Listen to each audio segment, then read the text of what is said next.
Hello everyone, welcome back to another video. Today is another NHL discussion videos. We're doing a double upload day of it.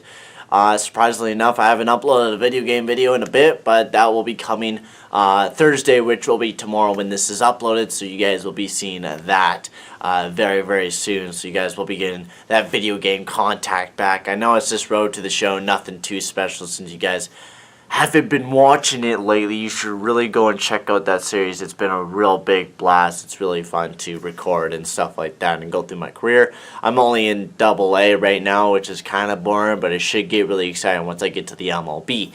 Anyways, we're not here to talk about Road to the Show or any other video games that I play here on my YouTube channel. We're here to talk about the NHL awards, which I have a pretty good amount of notes talking about this stuff. So let's get right into it.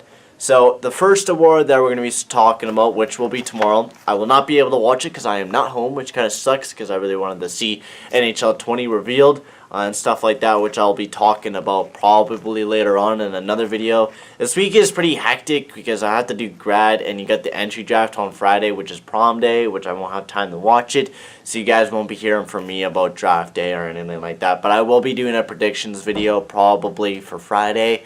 Hopefully see how that all goes, but there's tons of stuff that I need to get ready for, and it's just jam-packed all in one little day. So let's get into this video. Let's talk about the NHL awards. We're going to start off with the Selke. Now this is the best defensive forward award. Now this year we're getting Bergeron, who's won it 4 times. You also get Alexander Barkov and Mark Stone.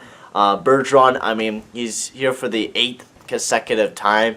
I mean, he's a defensive beast up front. He's been on the power play, he's been on the PK, he could play almost anywhere on your team, and that's why Boston does so goddamn good, is because they have that player that can play a two-dimensional game, and he's truly is probably one of the best two-dimensional players in the league. And with other players, Barkov was second and takeaways with 100, which is pretty damn good. But the winner of this award, I'm going to renounce it right now, what I think will win, is Mark Stone. He led the league in takeaways with 122. Not just that, he had 71 blocked shots, which is more than what Bergeron did and more than what Barkov did, which I think is really impressive when you're playing with a team that's with Ottawa, a team that is not winning, and you're sacrificing your own body and stuff like that, and you have 122 takeaways with one of the worst defensive teams in the league in the Ottawa Senators. That's pretty goddamn impressive in my mind. I think Mark Stone will win his first Selke of very many that he should win in his career. The Lady Bain Trophy, the most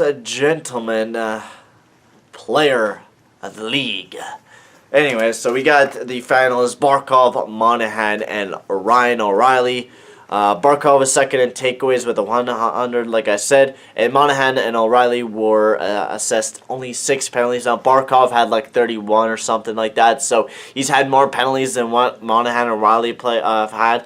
But I think you take that out of context because he did have 100 takeaways without only taking 31 penalties, which is pretty impressive. But I think the two kind of finalists are Monahan and Ryan O'Reilly with only 6 assessed penalty minutes. Now, Ryan O'Reilly was last year's winner, and I think he's going to go back to back. Actually, no, I didn't say that. Monahan. I thought Sean Monahan is going to be this year's winner. It's going to be a tough choice between Ryan O'Reilly or Sean Monahan who's going to win the award. Because it's a tough decision, but I think honestly Sean Monahan will win the Lady Bing. Next up, the Masterson Trophy, the dedication to hockey. Now, this is practically just a story one where they kind of go into the how tough of a year they've had and stuff like that. Nick Foligno had a hell of a year where most of his family were in the hospital the entire year. He had a lot of complications with his family. Joe Thornton torn his ACL last year, and he was able to come back and have a fantastic year. He's almost 40 years old, and he's still playing in the NHL and still playing great. And Robin Lehner, who's been battling with a bipolar disorder, so he's been struggling with that for a while, and he had a fantastic year this year. But I think honestly it goes to Nick Foligno. He had a great story. Now, I don't like this trophy for one reason. Why is because why have 3 finalists when it's such kind of like a gut-wrenching story? It makes no sense, but it's a good award anyways for these type of players. Like, I'm not taking away, but I don't think you should have finalists for this award because it's just kind of gut-wrenching because you're comparing like whose life is been the hardest this year. It doesn't make any sense to me, but Nick Foligno does take away the award with how tough of a year he's had and still been able to be the leader for the Columbus Blue Jackets and help them get into the playoffs. I think he definitely wins the Masterson Trophy. The Vezina Trophy, man, it was definitely a close one between these players. You have Bishop, Leonard, and Vasilevsky. Now, this is probably one of the toughest awards to pick, as Ben Bishop. Let's start a hit with him. He had a .934 with a 1.89 goals against, which led the league in that category, in both categories, after he actually in both goals against and save percentage, beating out Lehner, who was in second for save percentage. They were both near the same amount of wins. Vasilevsky, of course, led the team, our league, in wins. He had a 240, no, not a 240, a 925 save percentage and a 240 goals against. So he's been fantastic for the Tampa Bay Lightning this year, but I don't give it to Vasilevsky for one reason why. Is because his save percentage is nowhere near what Ben Bishop is.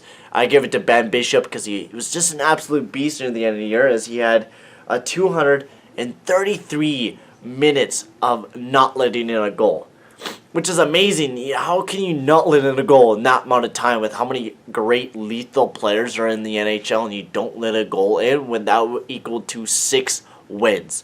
6 wins. 6 wins, ladies and gentlemen. So I give the Vezina award to Ben Bishop. Will be his first Vezina, which he's been well deserved of it. He's had a lot of great years, and I think Ben Bishop deserves this Vezina trophy. Next up, the Norris Trophy for the best defenseman in the NHL. Your finalists are Brent Burns, who's won it once, Mark Giordano, and Victor Hedman, who is also won it once, and I was last year. Now, Brent Burns, he led the NHL defenseman in assists with 67, and in points with 83, and game-winning goals with 6, and shots on goal with 300 shots on the net.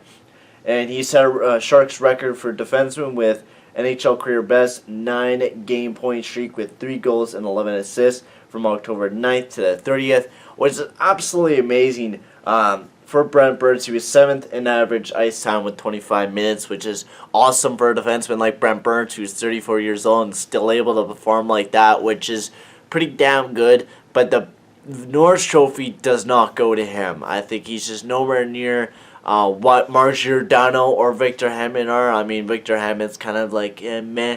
Brent Burns is second in my list. I think he would be my second place vote. Victor Hedman, he won the Norris Trophy last year. This is his 3rd consecutive year as a finalist. He led the Lightning defenseman in goals with 12, and assists 42, and in points with 54, and in game-winning goals with 4, and overtime goals with 2 in 70 games. He had an NHL career high 7-game point streak with 2 goals and 8 assists. Which is pretty good, and that was near March before the playoffs, so kind of gave him a good push towards the playoffs. But Victor Hedman, I mean, he's nowhere near what Mark Giordano is. He led the team for the second among defensive and scoring with 74 points, 17 goals, 57 assists. His average time was 24 minutes, which is impressive at that. He had 21 power play points and 6 shorthanded points with 4 goals. And his plus minus with a 39, plus 39. That is ridiculous for a defenseman like that. And he was 35 years old, and this is one of the best years Mark Giordano has had in the NHL. I think he'd give it to this guy. And we've been seeing it all over social media. I think Mark Giordano is going to get his first Norris Trophy. He deserves it. He's going to be one of the few 35-year-old players that actually get this Norris Trophy, 35 and older. Doug Harvey won it 3 times. Al MacInnis won it once, and Nicholas Lidstrom did it 4 times. So there's not very many people who have won the Norris Trophy over 35 years old, which is really impressive. Next award is the Kling Clancy Award. Now this is the award for humanitarian, so like the stuff that you kind of do the most, like donations, stuff like that to charities. Now this one's kind of the easy one, Lundqvist, because my boy Henrik Lundqvist, the king, he donated like $2.4 million to foundations, as he's made his own Henrik Lundqvist Foundation, which is donated to multiple charities and stuff like that. So I think you give it to Lundqvist. Now all these guys get money Lundqvist gets $40,000 to charity. Same with Larson and Zucker. I'm pretty sure it goes to charity, but I'm not too sure. You guys have to comment down below to double check for me. The Messier NHL Leadership Award is for leadership qualities and role and growth of the game. Now your finalists are Giordano, Simmons, and Williams. Giordano, now this, I don't remember what all these guys did, but they practically made their own arenas. Williams was a coach for a young team. I think it was about 10 years old. He was a coach of that. Simmons had opened up multiple. He's opened up a tournament down in Scarborough. I gave the award to Simmons because he had a lengthy paragraph of all the stuff that he's done, so I'm giving that Messier NHL Leadership Award to Wayne Simmons. The Jack Adams Award, I gotta say, I'm just gonna go right off the get-go. Jack Berube wins this award. He went 30-10-5. Got the St. Louis from last place in the league into a playoff spot to winning the Stanley Cup. John Cooper didn't win his team the Cup, and Barry Trotz, I mean, the thing that he did with the New York Islanders was absolutely fantastic. He made the team a playoff team, which not very many people, I don't think, were able to do with that team. And I didn't think they were a playoff team, even with Barry Trotz. And they all proved us wrong, but Craig Berube will be getting the Jack Adams Award for sure since he won the Cup for the St. Louis Blues. Not just that he went 30-10-5 in just 63 games, which is pretty impressive. The General Manager Award will be, the finalists will be Doug Armstrong, Sweeney, and Wendell, which I think will be going to Sweeney, of course, because he made those huge acquirements. I'd trade downline picking up Charlie Coyle, who will still be on the team for the next year for the Boston Bruins, which is huge, and also Marcus Johansson, who also contributed big time in the playoff run to the Stanley Cup. I don't think it goes to Armstrong. He did lots during the offseason, which made the St. Louis Blues win the Cup. But I think it goes to Don Sweeney. I know it usually goes to the Stanley Cup team, so it probably will be Doug Armstrong, but I think Sweeney will get either that or Wendell. It's pretty even. You could pick any player. Any GM could definitely win this award. Next up, the Calder Memorial Trophy between Bennington, Dahlin, and Pettersson. Now everyone's like saying, "Give it to Bennington. Bennington deserves it." No. Give it to Pettersson, for fuck's sakes. Pettersson was a all-star, man. Pettersson was the best player in the NHL this year. I think, man, he was a fantastic rookie. He had almost near a point per game. Bennington, he came into the season early to help out the St. Louis, of course, get into the playoffs. And Dahlin, I mean, he's a defenseman with 44 points, which is impressive, but nowhere near what Pettersson did. And Bennington, he had a great playoff run, but I think you give it to Elias Pettersson. He had a great rookie campaign. He was fantastic offensively. Perfect player. Elias Pettersson deserves to be the Calder.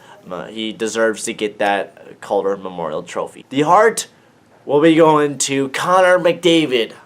No, that's all in our dreams, and I wish it would go to Connor McDavid, but for sure it's going to be going to Nikita Kucherov, who had 128 points. Now I'm going to explain why I think Connor McDavid should have got the Hart Memorial, and why he should have also got it last year. But one reason why, he's playing with a shit team that has nobody on it.